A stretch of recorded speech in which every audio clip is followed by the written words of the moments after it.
जय हिंद दोस्तों, अररिया हब में आपका स्वागत है। आज हम लोग केमिस्ट्री क्लास 10 का जो पहला चैप्टर है रासायनिक समीकरण, उसका पूरा जो है ना फुल एनालिसिस करेंगे। आप वीडियो को पूरा वॉच कीजिएगा तो आपको बहुत अच्छा से आज ये चैप्टर कंप्लीट हो जाएगा। ठीक है, आप पूरा ध्यान से देखिएगा। इस चैप्टर को पूरा फुल एनालिसिस के साथ हम समझाएंगे। ठीक है, 15 स्लाइड में पूरा ये चैप्टर फुल एनालिसिस के साथ हो जाएगा। उसके बाद जो दूसरा वीडियो आएगा इसी चैप्टर का 35 ऑब्जेक्टिव आएगा, फिर एक और वीडियो आएगा 35 क्वेश्चन का, यानी कि 70 क्वेश्चन हम ऑब्जेक्टिव का इसी चैप्टर का देंगे। उससे पहले फुल एनालिसिस के साथ इसको पढ़ेंगे। ठीक, तो हम लोग शुरू करते हैं कि आज रासायनिक अभिक्रिया से शुरू करते हैं कि रासायनिक अभिक्रिया क्या होता है। देखिए, रासायनिक अभिक्रिया क्या होता है, दो या दो से अधिक पदार्थ मिलकर एक से अधिक नए गुणधर्म वाले पदार्थ का निर्माण करते हैं। यानी कि दो या दो से अधिक कोई भी चीज़ मिलकर के एक तीसरे चीज़ का निर्माण करता है, उसको क्या कहते हैं, रासायनिक अभिक्रिया कहते हैं। उदाहरण से देखिए, आपका हाइड्रोजन एक गैस है और ये ऑक्सीजन के साथ, गैस के साथ मिल करके क्या बनाता है, जल बनाता है, पानी। तो ये पानी का जो निर्माण हुआ, ये कैसा अभिक्रिया हुआ, ये रासायनिक अभिक्रिया हुआ। ठीक, इसी तरह से और किसी भी रासायनिक अभिक्रिया को भौतिक विधियों से उलट नहीं किया जा सकता। यानी कि इसका कहने का मतलब क्या है कि आप एक बार रासायनिक अभिक्रिया करवा दिए ना, उसके बाद वो फिर से जैसा था वैसा नहीं बन सकता। तो रासायनिक अभिक्रिया क्या होगा, दो या दो से अधिक पदार्थ मिलकर एक नए पदार्थ का मतलब निर्माण कर देता है और बाद में वो नए पदार्थ फिर नए मतलब कि जैसा था वैसा नहीं बन पाता है, वो रासायनिक अभिक्रिया कहलाता है। रासायनिक अभिक्रिया में क्या क्या होता है, देखिए, रासायनिक अभिक्रिया में शामिल क्या क्या होगा, अवस्था में परिवर्तन होगा, रंग में परिवर्तन होगा, तापमान में परिवर्तन होगा, गैस का उत्सर्जन होगा। ये 4 पॉइंट लिख सकते हैं आप। तो इसमें आता कौन कौन है, वाष्पीकरण, ऊर्ध्वाधन, आसन, उपकेंद्रीकरण। ठीक है, देखिए ये सब बहुत इंपॉर्टेंट है, आप ध्यान से सुनिएगा ना तो आपको समझ में आ जाएगा कि रासायनिक अभिक्रिया क्या है। देखिए, अगले स्लाइड में हम लोग चलते हैं कि कह रहा है कि अभिकारक क्या होता है। देखिए, रासायनिक अभिक्रिया में दो चीज़ बहुत महत्वपूर्ण होता है, एक अभिकारक, एक उत्पादन। देखिए, अभिकारक क्या होता है, ऐसे पदार्थ जो रासायनिक अभिक्रिया में भाग में हिस्सा लेते हैं। जैसे H2O, यानी कि H2O मिला करके क्या बनाएंगे, H2O बनाएंगे। तो इधर जो है, इधर का ये है, ये क्या है, अभिकारक है। जो इधर ये जो बना, ये उत्पाद है। क्या है, उत्पाद। तो उत्पाद किसे कहते हैं, ऐसे पदार्थ जिनका निर्माण रासायनिक अभिक्रिया में होता है, उसको क्या कहेंगे, उत्पाद कहेंगे। ठीक है, अब देखिए, उदाहरण के लिए हाइड्रोजन और ऑक्सीजन मिलकर क्या बनाया, पानी बनाया ना भाई। जैसे हाइड्रोजन ऑक्सीजन मिलकर के क्या बनाया, H2O बनाया। तो ये कैसा हुआ, रासायनिक अभिक्रिया हुआ। आशा करते हैं आप समझ गए होंगे। हम आगे बढ़ते हैं अगले स्लाइड में। अब देखिए, दैनिक जीवन में होने वाली रासायनिक अभिक्रिया है। देखिए, दैनिक जीवन में देखिए, भोजन का पचना, हम लोग खाना खाते हैं वो डाइजेस्ट हो जाता है, यानी कि पच जाता है ना, ये रासायनिक अभिक्रिया है। श्वसन, हम लोग जो सांस लेते हैं, ये भी एक रासायनिक अभिक्रिया है। देखिए, भोजन कैसे रासायनिक अभिक्रिया है, आप जो खाए, क्या आप उस चीज़ को पचाने के बाद फिर उस तरह का बना पाइएगा, नहीं पाइएगा, इसलिए वो क्या है, रासायनिक अभिक्रिया है। अब कहिए क्या कि भौतिक परिवर्तन किसे कहते हैं, जैसे आप पानी से बर्फ़ बनाएं, ठीक, तो फिर बर्फ़ को अगर गर्म कीजिएगा ना, फिर वो पानी बन जाएगा। तो बर्फ़ से पानी बनना या पानी से बर्फ़ बनना, ये सब क्या है, भौतिक परिवर्तन है, यानी भौतिक अभिक्रिया है। रासायनिक अभिक्रिया में क्या आया, लोहे पर जंग लगना, दही का बनना। क्या दूध से दही बना, फिर दही से दूध बन जाएगा, तो नहीं बन पाएगा, इसलिए ये क्या है, रासायनिक अभिक्रिया है। अब आगे बढ़ते हैं। तो अगला देखिए, रासायनिक समीकरण को संतुलित करना। देखिए, रासायनिक समीकरण को संतुलित करना बहुत आवश्यक है। एक क्वेश्चन यहाँ से आता है। तो सबसे पहले हम क्या करेंगे, रासायनिक समीकरण को देख लेंगे, उसके बाद इधर एक लिख देंगे तत्व, यहाँ अभिकारक और यहाँ उत्पाद लिख देंगे। देखिए, अभिकारक में एफिकेटो है। अभिकारक किसको कहेंगे, इधर वाले को अभिकारक कहेंगे, इधर वाले को अभिकारक ये लोग हैं।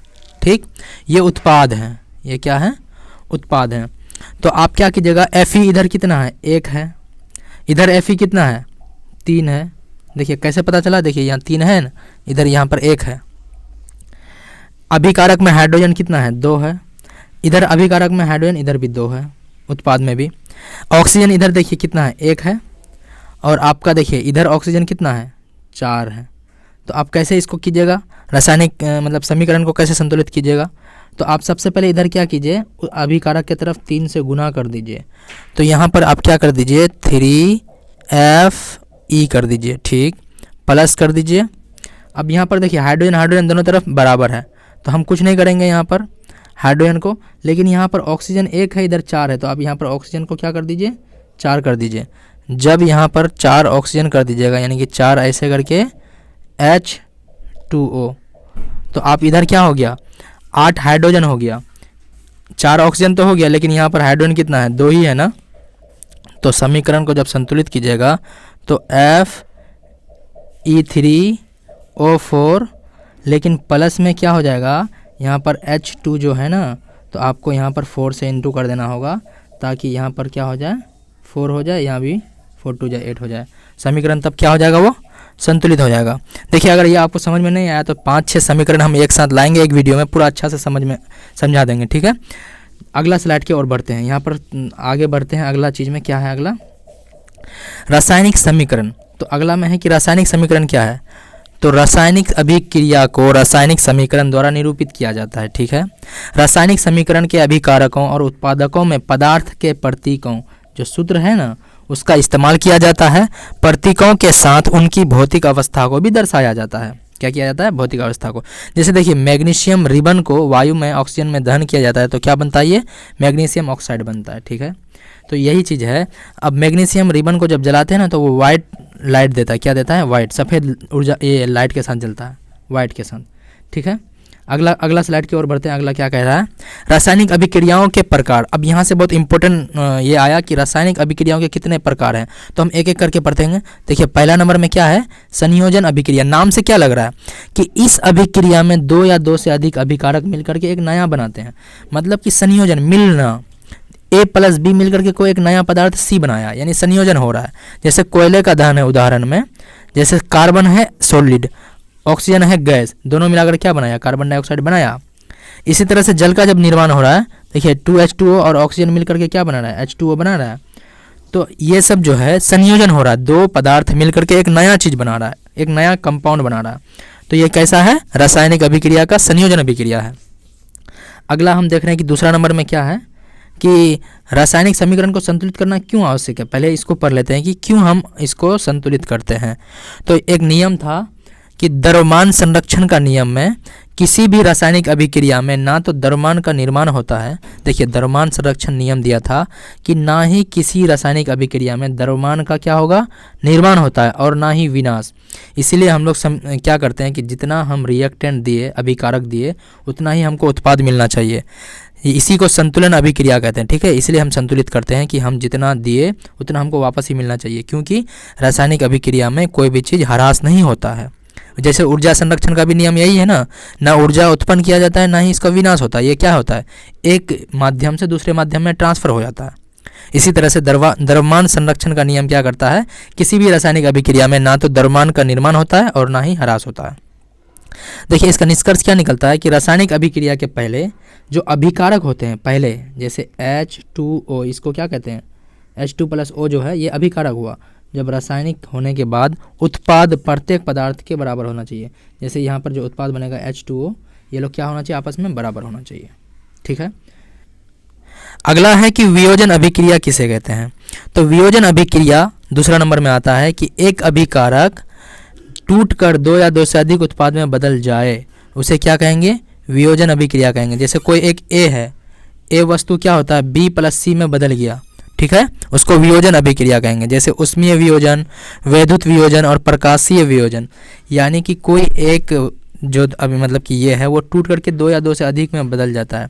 तो देखिए वियोजन को हम 2-3 तरह से देख सकते हैं कि पहला देखिए एक होता है उष्मीय वियोजन। क्या होता है, उष्मीय वियोजन, जिसमें क्या होता है कि अभिकारक जो है जैसे CO3 है उसको उष्मा में ये करके उसको 2 भागों में बांट दिए। इसी तरह से वैद्युत वियोजन होता है, इसमें एक कोई चीज़ है वो क्या होता है, विद्युत धारा द्वारा 2 चीज़ में ये बदल गया, ठीक है। अब प्रकाशीय वियोजन क्या होता है कि सूर्य के प्रकाश की उपस्थिति में होने वाला वियोजन। तो क्या होगा, AgCl2 जो है ये सूर्य के प्रकाश में वियोजन होकर के क्या हुआ, 2Ag + Cl में क्या हो गया, वियोजन मतलब क्या, टूट जाना, 2 भागों में या 3 भागों में बट जाना, ठीक है। इसे अभिक्रिया का उपयोग श्वास मतलब कि देखिए इसे अभिक्रिया का उपयोग श्याम श्वेत फोटोग्राफी में किया जाता है। देखो AgCl का जो है ना श्वेत फोटोग्राफी में यूज किया जाता है, ठीक है। तो हम वियोजन अभिक्रिया को देख लिए। अब अगला स्लाइड की ओर देखते हैं कि तीसरा क्या है, तो तीसरा है विस्थापन अभिक्रिया, जो कि बहुत इंपॉर्टेंट है कि विस्थापन अभिक्रिया हम किसे कहते हैं। तो विस्थापन अभिक्रिया समझने के लिए हमको मतलब कि थोड़ा सा देखते हैं कि विस्थापन अभिक्रिया है किसे कहते हैं। इस अभिक्रिया में अधिक क्रियाशील तत्व कम क्रियाशील तत्व को उसके यौगिक से विस्थापित कर देता है।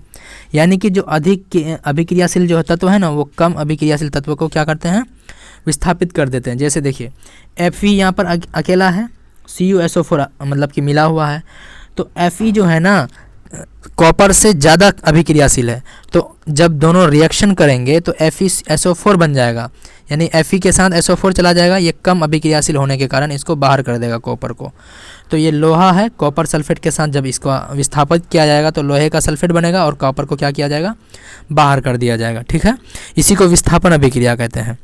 और विस्थापन क्रिया के बाद अब आता है द्विविस्थापन अभिक्रिया। तो द्विविस्थापन अभिक्रिया क्या हुआ, यहीं पर जब इस अभिक्रिया में उत्पादकों का निर्माण दो यौगिकों के बीच आयनों का आदान प्रदान होता है, जिसमें क्या होगा, जैसे NaSO4 है, BaCl2 यानी दो दो हक्कर के है। तो देखिए ये जो Na है ये किसके साथ मिल गया, Cl के साथ, तो ये NaCl बन गया। और यहाँ क्या हुआ, SO2 Ba के साथ बन गया, SO4 जो है Ba के साथ ये हो गया, यानी BaSO4 बन गया, यानी बेरियम सल्फेट। सोडियम सल्फेट और बेरियम क्लोराइड को जब द्विविस्थापन अभिक्रिया से रिएक्शन कराएंगे तो बोरियम सल्फेट और सोडियम क्लोराइड बनेगा। ठीक है, अब अगला स्लाइड क्या कह रहा है कि इसी में देखिए कि बेरियम सल्फेट को सफ़ेद अविलेय अवक्षेप का निर्माण होता है। ठीक है, अगला देखिए अगला स्लाइड में क्या कह रहा है, तो अगला स्लाइड है, कह रहा है क्या कि दैनिक जीवन में उपचयन अभिक्रिया के प्रभाव। उपचयन अभिक्रिया अब क्या होता है, तो इसमें सबसे पहले देखिए संक्षारण। जब कोई धातु आर्द्रता, वायु, पानी, अम्ल आदि के संपर्क में आता है तब धातु संचरित हो जाता है। जैसे आपको लोहा को कहीं रख दिया हवा पानी में तो वहाँ पर क्या होता है, जंग लग जाता है ना। तो उदाहरण के लिए देखिए लोहे पर जंग लगना संक्षारण का एक अभिक्रिया है। चांदी पर काली परत लग जाना जैसे सल्फर डाइऑक्साइड के कारण, तांबे पर हरी परत लग जाना, ये सब कैसा हो जाएगा, संक्षारण अभिक्रिया का एक प्रकार है। विक्रगंधिता क्या होता है, वसा युक्त और तैलीय खाद्य सामग्री वायु के संपर्क में आने पर उपचयित हो जाता है। जब फैटी चीज़ हो या तेल वाला कोई चीज़ होता है उसको हवा के संपर्क में आने पर उससे क्या होता है, स्वाद बदल जाता है और गंध में परिवर्तित हो जाता है। इसको विक्रगंधिता कहते हैं, यानी कि गंध आना, बदबू टाइप का आना। ठीक है, अगला क्या कहता है कि अपचयन और उपचयन किसे कहते हैं, ये बहुत इंपॉर्टेंट है, बहुत बार आया है बिहार बोर्ड में। देखिए उपचयन पदार्थ में ऑक्सीजन की वृद्धि होना। देखिए जब ऑक्सीजन का वृद्धि हो जाएगा और हाइड्रोजन का ह्रास होगा तो क्या होगा, उपचयन अभिक्रिया होगा। और अपचयन में क्या होगा, पदार्थ में क्या होगा, हाइड्रोजन का वृद्धि होगा और ऑक्सीजन का ह्रास होगा। देखिए यहाँ पर उपचयन का पहले परिभाषा देखिए, कार्बन प्लस ऑक्सीजन मिला करके क्या कर रहा है, CO2 हो रहा है, मतलब कि कार्बन डाइऑक्साइड बन रहा है। तो यहाँ क्या हो रहा है, ऑक्सीजन का वृद्धि हो रहा है। यहाँ पर C अकेला था, यहाँ ऑक्सीजन के साथ है, तो ये उपचयन अभिक्रिया हुआ। यहीं पर देखिए CO यानी ऑक्सीजन के साथ है, तो यहाँ पर अकेला हो गया उष्मा के साथ, यानी कि ऑक्सीजन को क्या किया, यहाँ पर त्याग दिया, ऑक्सीजन का ह्रास हो गया, इसलिए ये क्या है, अपचयन अभिक्रिया है। उपचयन अभिक्रिया में ऑक्सीजन का वृद्धि होगा और अपचयन अभिक्रिया में ऑक्सीजन का ह्रास होगा। ठीक है, अब अगला देखते हैं कि अगला क्या कह रहा है, रासायनिक अभिक्रिया के प्रकार। रासायनिक अभिक्रिया में ऊष्माक्षेपी अभिक्रिया एक होता है। ये देखिए हम लोग उस वक्त तो पढ़े रासायनिक अभिक्रिया का प्रकार, लेकिन ये तापमान के आधार पर पढ़ रहे हैं। देखिए ये किसके आधार पर हम पढ़ रहे हैं, तापमान के आधार पर। तो एक होता है ऊष्माक्षेपी अभिक्रिया जो बहुत इंपॉर्टेंट है। तो इसका डिफिनेशन होगा, जिन अभिक्रियाओं में उत्पादन के निर्माण के साथ साथ ऊष्मा का भी उत्सर्जन होता है उसे क्या कहते हैं, ऊष्माक्षेपी अभिक्रिया कहते हैं, यानी ऊष्मा का उत्सर्जन होता है। जैसे प्राकृतिक गैस का दहन, जैसे मीथेन है, CH4 किसका नाम है, मीथेन का। जब ऑक्सीजन के साथ रिएक्शन करेंगे तो कार्बन डाइऑक्साइड और H2O और ऊष्मा निकलेगा। तो ये जो ऊष्मा निकला ना जी, इसी को ऊष्माक्षेपी अभिक्रिया कहेंगे। अब इसी में अगला आता है कि ऊष्मा शोषी अभिक्रिया किसे कहते हैं। तो जिन अभिक्रियाओं में अभिकारकों को तोड़ने के लिए ऊष्मा यानी कि प्रकाश का या विद्युत का ऊर्जा का आवश्यकता होती है, इसमें ऊष्मा का आवश्यकता होगा ऊष्मा शोषी में, और ऊष्माक्षेपी में ऊष्मा खुद से वो छोड़ेगा।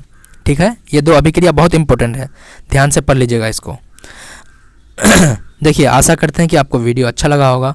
उम्मीद करूँगा कि आपको ये पाठ के सभी विषय समझ में आए होंगे। ठीक है, वीडियो देखने के लिए धन्यवाद आपका, और अगर आपको वीडियो अच्छा लगा होगा तो सब्सक्राइब कीजिएगा और बहुत अपने दोस्तों को शेयर कीजिएगा। इसी तरह का हम फिर इसके बाद जो अगला जो आएगा वीडियो, उसमें यही चैप्टर का 35 से 40 इंपॉर्टेंट ऑब्जेक्टिव क्वेश्चन आएगा इसी चैप्टर से रिलेटेड। चैप्टर वाइज सब ठो हम करवाएंगे। आप सब्सक्राइब कीजिएगा और लाइक भी कीजिएगा। अगर आपको कोई चीज़ में दिक्कत हुआ होगा तो कमेंट कीजिएगा। धन्यवाद। जय हिंद।